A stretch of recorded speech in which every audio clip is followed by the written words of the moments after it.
Hi students. So మనం share valuation గురించి తెలుసుకుంటున్నాము video lessons ద్వారా. నెట్ అసెట్స్ మెథడ్ ప్రకారం షేర్ వాల్యూని ఎలా ఫైండ్ అవుట్ చేసుకోవాలనేది తెలుసుకుంటున్నాము. నెట్ అసెట్స్ మెథడ్ అంటే మనకు ఆల్రెడీ తెలుసు, బ్యాలెన్స్ షీట్ ఇచ్చినట్లయితే దానికి సంబంధించిన అడ్జస్ట్మెంట్స్ కూడా ఉన్నట్లయితే total assets minus total liabilities, మొత్తం ఆస్తులు మైనస్ మొత్తం అప్పులు. నేను ఈ సమ్ని తెలుగు మీడియంలో చెప్పబోతున్నాను, తెలుగు మీడియం స్టూడెంట్స్కి కూడా అర్థం కావాలని. ఇక్కడ మనకి ఈ రూల్ ప్రకారం ఆస్తులు ఏమున్నాయి, ముందుగా అప్పులు ఏమున్నాయో చూసుకుందాము. 31/3/2004 ఉన్న వెజయ్ కంపెనీ లిమిటెడ్ ఆస్తి అప్పుల పట్టి క్రింది విధంగా ఉంది. సో మనకి ఇక్కడ బ్యాలెన్స్ షీట్ ఉంది. ముందు అప్పుల వైపు చూద్దాం. వాటా మూలధనం 6% విలువ గల 1000 ఆధిక్యపు వాటాలు ₹1,00,000. 6% అనేది డివిడెండ్, అంటే ఈ వాటాదారులకి ఈ ₹1,00,000 విలువ చేసే మూలధనం మీద ప్రతి సంవత్సరం వచ్చిన లాభాల్లో 6% డివిడెండ్ పే చేయడం జరుగుతుంది. సో ఇలా డిఫరెంట్ టైప్స్ ఆఫ్ పర్సంటేజెస్తో షేర్స్ ఇష్యూ చేస్తారు. కొంతమందికి ఎక్కువగా, కొంతమంది తక్కువగా. ఫిక్స్డ్ అనమాట ఇది. ప్రాఫిట్స్ సంబంధం లేకుండా వీళ్ళకి ఎప్పుడు కూడా 6% డివిడెండ్ అనేది ఇవ్వడం జరుగుతుంది. ఒక్కొక్కటి ₹100. నెక్స్ట్, ₹100 విలువ గల 3000 ఈక్విటీ వాటాలు ₹3,00,000. అంటే ఈక్విటీకి క్యాపిటల్ ఎంత ఉందంటే 3 lakhs. ప్రిఫరెన్షియల్ షేర్ క్యాపిటల్ వచ్చి 1 lakh అనేది ఉంది. మనకు 2 రకాల వాటాలను జారీ చేశారన్న విషయం మనకి ఇన్ఫర్మేషన్ ద్వారా తెలుస్తుంది. నెక్స్ట్, డిబెంచర్ల విమోచన నిధి. మనం ఆల్రెడీ సెకండ్ యూనిట్లో తెలుసుకున్నాం. డిబెంచర్స్ అంటే loan capital, secured loan capital. అంటే కంపెనీకి క్యాపిటల్ సరిపోనప్పుడు, అడిషనల్గా మనకి మూలధనం అవసరమైనప్పుడు బయట వ్యక్తుల దగ్గర నుంచి, అంటే అవుట్ సైడ్ క్రెడిటార్స్ దగ్గర నుంచి మనకి అమౌంట్ని తీసుకోవడం జరుగుతుంది. ఆ అమౌంట్ మీద ప్రతి సంవత్సరం వచ్చిన లాభాల్లోంచి ఇంట్రెస్ట్ పే చేయడం జరుగుతుంది. అదేవిధంగా ఫైనల్గా రిడెంప్షన్ అంటే విమోచనం అని చెప్పడం జరుగుతుంది. తిరిగి ఎప్పుడు చెల్లిస్తారో కూడా ఒక డేట్ని నిర్ణయిస్తూ ఆ డాక్యుమెంట్లో నోట్ చేయడం జరుగుతుంది. ఆ రికార్డ్ చేసిన ఆ డేట్ ప్రకారం, అంటే ఆ నోట్ చేసిన ఆ డేట్ ప్రకారం వాళ్ళకి ఫైనాన్స్ సెటిల్మెంట్ కూడా కంపల్సరీ చేయాలి. ఎందుకంటే వీళ్ళు అవుట్ సైడ్ లయబిలిటీస్ కాబట్టి వాళ్ళకి హక్కు అనేది ఉంటుంది. ఖచ్చితంగా వాళ్ళకి రావాల్సిన అమౌంట్ని రాబట్టుకునే హక్కు. సో వీళ్ళకి పే చేసిన తర్వాతే ఈక్విటీ వాటాదారులకి లేదా ప్రిఫరెన్షియల్ షేర్ హోల్డర్స్కి అమౌంట్ పే చేయడం జరుగుతుంది. సో డిబెంచర్స్ని విమోచనం చేయడం కోసం ఎప్పుడైతే సపోజ్ మనం అప్పు చేసాం అనుకోండి, మనం అప్పు చేయడంతో పాటు ఎప్పుడు ఆ అప్పును తీర్చుకోవాలి, ఏ విధంగా అప్పు తీర్చుకోవాలనే ప్లానింగ్ కూడా చాలా అవసరం. లేదంటే మనం ఫైనాన్షియల్గా చాలా సఫర్ అవ్వాల్సి వస్తుంది. అసలు మనకి ఇన్కమ్ ఎంత, మనకి ఇన్కమ్ సోర్సెస్ ఏంటి, మనం ఎందుకు అప్పు చేస్తున్నాము, అప్పు చేయడం తర్వాత అసలు ఎలా కట్టాలి, వడ్డీ ఎలా కట్టాలి అనే ప్లానింగ్ చాలా అవసరం ఒక కామన్ పీపుల్కి. అదేవిధంగా కంపెనీకి కూడా అప్పు అవసరాల కోసం చేయడంతో పాటు ఆ అప్పును తీర్చుకోవడం కోసం మార్గాలు చూడాలి. అప్పును కంపల్సరీ తీర్చాలి. తీర్చడం కోసం ఏం చేస్తారంటే ప్రతిసారి ప్రాఫిట్స్ నుంచి కొంత మొత్తాన్ని పక్కన పెట్టుకుంటారు. సో దాన్ని మనం డిబెంచర్స్ రిడెంప్షన్ ఫండ్ అని పిలుస్తాం. అంటే ఇది కేవలం ఈ అమౌంట్ని డిబెంచర్స్ని రిడెంప్షన్ చేయడానికి మాత్రమే వినియోగించాలి. మరి ఏ ఇతర అవసరాల కోసం ఈ మొత్తాన్ని ఉపయోగించడానికి వీలు లేదు. నెక్స్ట్, 7% డిబెంచర్స్, 7% డిబెంచర్లు. అంటే వాళ్ళకు ఉన్న అప్పు ₹1,00,000. ఈ ₹1,00,000 మీద వడ్డీ ఎంత కడతారంటే 7%. డిబెంచర్దారులకు చెల్లించేది వడ్డీ, వాటాదారులకు చెల్లించేది డివిడెండ్. ఇక్కడ 6% డివిడెండ్ చెల్లిస్తున్నారని అర్థమవుతుంది. ఇక్కడ 7% వడ్డీ కడుతున్నారన్న విషయం అర్థమవుతుంది. నెక్స్ట్, డిప్రిసియేషన్ ఫండ్, తరుగుదల నిధి. ఇది కూడా సేమ్ అనమాట. అంటే ఇక్కడ పర్పస్ కనిపిస్తుంది చూడండి, తరుగుదల నిధి. అంటే ఇక్కడ ఫిక్స్డ్ అసెట్స్ ఎప్పుడు కూడా వాల్యూ రెడ్యూస్ అవుతూ ఉంటుంది. సో వాటిని కంటిన్యూస్గా యూజ్ చేయడం వల్ల ఏమవుతుందంటే లైఫ్ టైం అనేది రెడ్యూస్ అయిపోతూ ఉంటుంది అనమాట. వాల్యూ కూడా డౌన్ అయిపోతూ ఉంటుంది. అలాంటప్పుడు మనకి రీపేర్స్కి అమౌంట్ అవసరం అవుతుంది. సో మనకి తెలుసు, మిషనరీస్ కానీ, ఫిక్స్డ్ అసెట్స్ కానీ, ఫర్నిచర్ కానీ డ్యామేజ్ అవ్వడం అనేది కామన్. కాబట్టి ఫ్యూచర్ని ముందే ఊహించి ఇక్కడ కూడా అమౌంట్ని కొద్దిగా పక్కన పెట్టుకోవడం. అంటే ఈ అమౌంట్ ఎందుకు యూజ్ చేస్తారంటే కేవలం డిప్రిసియేషన్ పర్పస్ మీద యూజ్ చేస్తారంటే ఆస్తులు తరుగుదల కోల్పోతున్నప్పుడు వాటి అవసరాలకి వీటిని ఉపయోగించడం జరుగుతుంది. అంటే ఇవి రెండు కూడా ఫండ్స్ అనమాట. నెక్స్ట్, కరెంట్ లయబిలిటీస్ ఓన్లీ, రుణదాతలు, క్రెడిటార్స్, ఇవి కేవలం current liabilities. Out side current liabilities చాలా స్మాల్ అమౌంట్, 70,000 ఉంది. నెక్స్ట్, స్థిరాస్తులు. స్థిరాస్తులు మనకు వచ్చి 3 లక్షలు, ప్రస్తుత ఆస్తులు 3,50,000. మనకి ఇక్కడ చూడండి కేటగిరీ వైజ్గా అమౌంట్ ఇవ్వడం జరిగింది. సో అసెట్స్, ఫిక్స్డ్ అసెట్స్ అన్నప్పుడు డిఫరెంట్ టైప్స్ ఆఫ్ అసెట్స్ ఉంటాయి. అంటే for example land and buildings, machinery, furniture. So ఈ విధంగా చాలా రకాల ఆస్తులు ఉంటాయి. అదే కరెంట్ అసెట్స్ అంటే bills receivables, cash at bank, cash in hand, ఇవన్నీ కూడా కరెంట్ అసెట్స్ అవుతాయి. డెటార్స్ కానీ రుణగ్రస్తులు. కానీ ఇక్కడ క్లారిఫికేషన్ అనేది లేదు. ఓవరాల్గా కేటగిరీస్ వైజ్గా 2 రకాలుగా ఇచ్చేయడం జరిగింది. స్థిరాస్తులు 3 లక్షలు, ప్రస్తుత ఆస్తులు 3,50,000. ప్రారంభ ఖర్చులు. సో ఇది ఆస్తి కాదు, మనం ఇప్పుడు వాల్యూ ఫైండ్ అవుట్ చేసేటప్పుడు దీన్ని కన్సిడర్ చేయడానికి లేదు. అదేవిధంగా profit and loss account amount కూడా మనం అసెట్గా తీసుకోకూడదు. మనం మిగిలిన ప్రాపర్టీస్ 2 ప్రాపర్టీస్. అదేవిధంగా లయబిలిటీస్ వచ్చి క్రెడిటార్స్, డిబెంచర్స్. ఇవి ఫండ్స్ కాబట్టి ఇక్కడ వీటిని కూడా మనం కన్సిడర్ చేయడానికి లేదు. సో ఇప్పుడు వీటిని తీసుకుని నెట్ అసెట్స్ ఫైండ్ అవుట్ చేసుకోవాలి. సో వీటికి అదనంగా ఏమైనా అడ్జస్ట్మెంట్స్ ఇచ్చారా, అడిషనల్ ఇన్ఫర్మేషన్ ఉందా అనేది కూడా మనం చూసుకోవాలి కదా. సో ఇక్కడ ఓన్లీ 2 పాయింట్స్ ఉన్నాయి చూడండి. చాలా చిన్న సమ్ ఇది, చాలా నీట్గా అర్థం చేసుకోవడానికి చాలా ఈజీగా ఉంటుంది అనమాట. డిబెంచర్లపై వడ్డీ సంవత్సరానికి బాకీ ఉన్నారు. సో డిబెంచర్స్ అంటే అప్పు 1,00,000 రూపాయలు ఉంది, బాకీకి వడ్డీ కూడా 1 సంవత్సరానికి బాకీ పడి ఉన్నారనమాట. అంటే మనం అప్పు చూపించాలి, అప్పు మీద చెల్లించాల్సిన వడ్డీని కూడా మనం కన్సిడర్ చేయాలి. ప్రస్తుత ఆస్తుల్లో కలిసి ఉన్న రుణగ్రస్తుల్లో 20,000 రూపాయల మేరకు సంశయాత్మక తగిన ఏర్పాట్లు చేయవలసి ఉంది. అంటే దీని అర్థం ప్రస్తుత ఆస్తులు ఎంత ఉంది చూడండి, 3,50,000 ఉంది. దీనిలోంచి ఒక 20,000 సంశయాత్మక బాకీలుగా ఏర్పాటు చేయమని చెప్తున్నారు. అంటే సంశయాత్మకం, డౌట్ అనమాట, బ్యాడ్ డెట్స్ అంటాం వీటిని. బ్యాడ్ అండ్ డౌట్ఫుల్ డెట్స్ 20,000 తీసి రిమైనింగ్ని మనం చూపించాలి. ఆస్తి వెన్నుదంటు పద్ధతి ప్రకారం వాటా విలువ లెక్కించండి అని అడుగుతున్నారు. అసెట్స్ బ్యాకింగ్ మెథడ్ అని net assets method, asset backing method, intrinsic value method. So ఇలా మనకి డిఫరెంట్ టైప్స్ ఆఫ్ నేమ్స్ అనేవి ఉన్నాయి. ఇప్పుడు యాజ్ యూజువల్ మనం నెట్ అసెట్స్ వాల్యూని ఫైండ్ అవుట్ చేసుకుందాం. సో దానికి ముందు మనకి రూలు మొత్తం ఆస్తులు మైనస్ మొత్తం అప్పులు. సో మనకి సింపుల్గా 2 ప్రాపర్టీస్ ఉన్నాయి, డైరెక్ట్గా వేసేసుకుందాం. స్థిరాస్తులు, ఓకే, 3 lakhs. నెక్స్ట్ ప్రస్తుత ఆస్తులు. ప్రస్తుత ఆస్తులకు సంబంధించి మనకి అడ్జస్ట్మెంట్ చెప్పారు, అందుకని మనం ఇన్నర్గా వేసుకుందాం అమౌంట్ లోపలికి. ఫైనల్ వాల్యూని అవుటర్ కాలం కింద వేద్దాము. ఇక్కడ మనకి ఏం చెప్పారంటే సంశయాత్మక బాకీల కోసం ఏర్పాటు చేయమన్నారు. సంశయాత్మక బాకీలు 20,000. అక్కడ పర్సంటేజ్ ఇవ్వలేదు కాబట్టి మనం కాలిక్యులేట్ చేయాల్సిన అవసరం లేదు, డైరెక్ట్ వాళ్ళు ఇచ్చిన వాల్యూని వేసేసుకుంటాము. అంటే 3,30,000 రూపీస్. సో మనకున్నవి 2 types of assets, fixed assets, current assets. So రెండింటిని పోస్ట్ చేసుకుంటే మనకు వచ్చిన వాల్యూ 6,30,000 రూపీస్. ఇప్పుడు దీంట్లోంచి లెస్ లయబిలిటీస్, అప్పులు.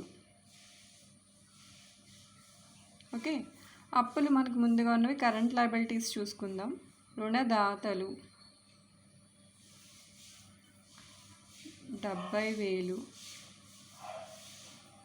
తీసేస్తే 5,60,000 రూపీస్.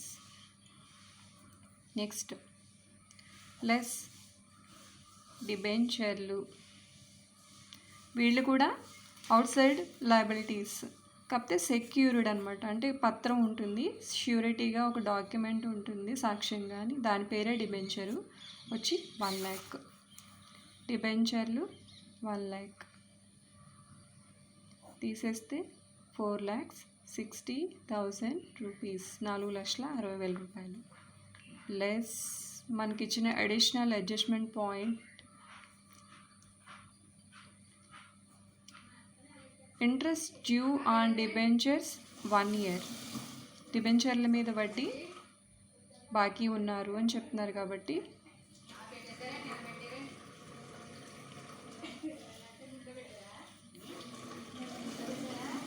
1,00,000 ఇంటూ 7/100. 7% అని మనకు లెక్కలో చెప్పారు కాబట్టి 7% తీసుకుంటాం అనమాట. డిబెంచర్ల మీద అన్నారు కాబట్టి ఇక్కడ డిబెంచర్ల అమౌంట్ చూపించుకోవాలంటే 7,000 రూపాయలు వడ్డీ కూడా బాకీ ఉన్నారు. అంటే 4,53,000 రూపీస్.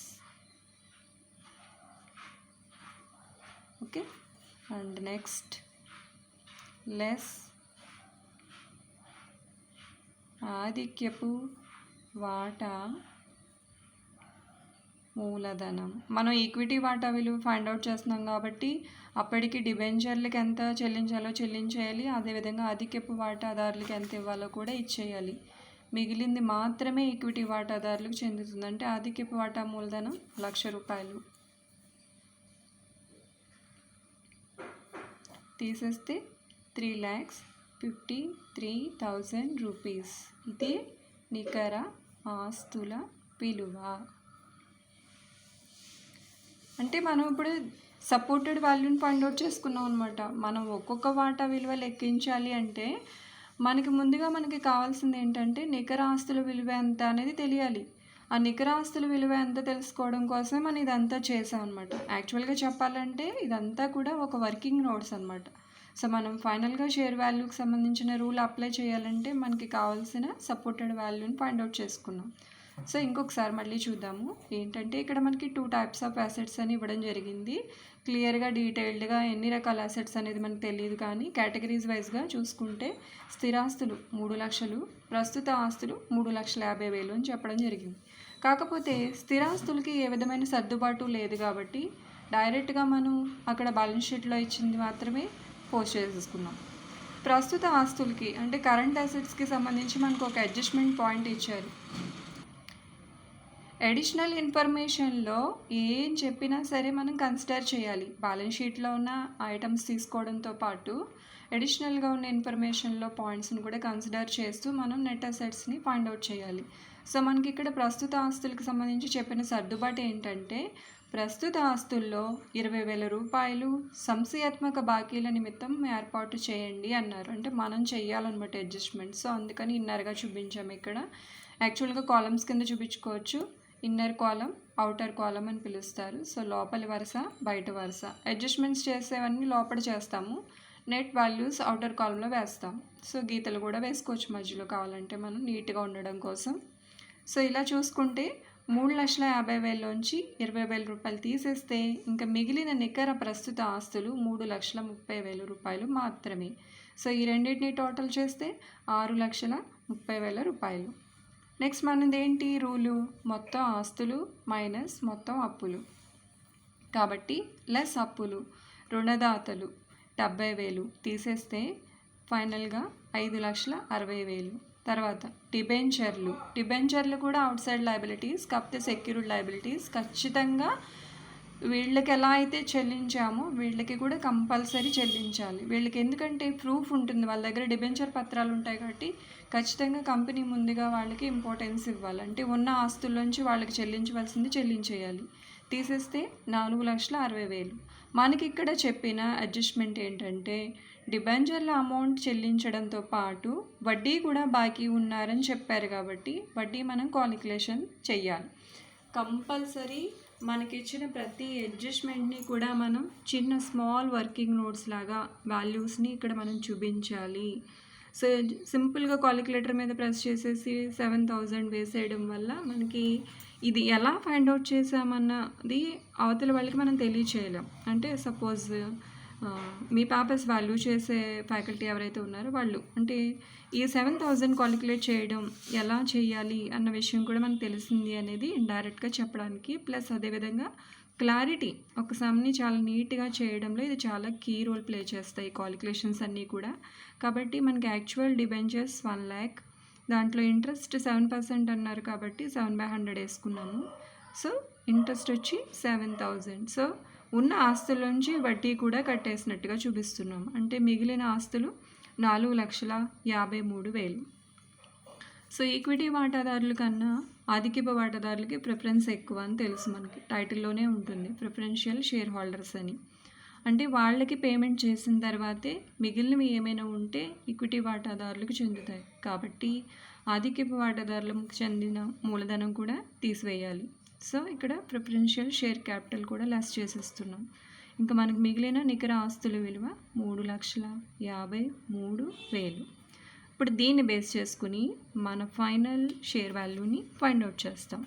సో మన ఫైనల్ షేర్ వాల్యూకి మనకున్న రూల్ ఏంటి? ఈక్విటీ వాటా విలువ ఈజ్ ఈక్వల్ టు నికర ఆస్తుల మొత్తం బై ఈక్విటీ వాటాల సంఖ్య. సో మనకి నికర ఆస్తుల మొత్తం ఇక్కడ కనిపిస్తుంది కదా, 3,53,000. ఈక్విటీ వాటాల సంఖ్య మనకు బ్యాలెన్స్ షీట్లో ఉంది 3,000 వాటాలు. అంటే ఒక్కొక్క వాటా విలువ 117.67 రూపీస్. ఒక్కొక్కటి 100 రూపాయలుగా జారీ చేశారు.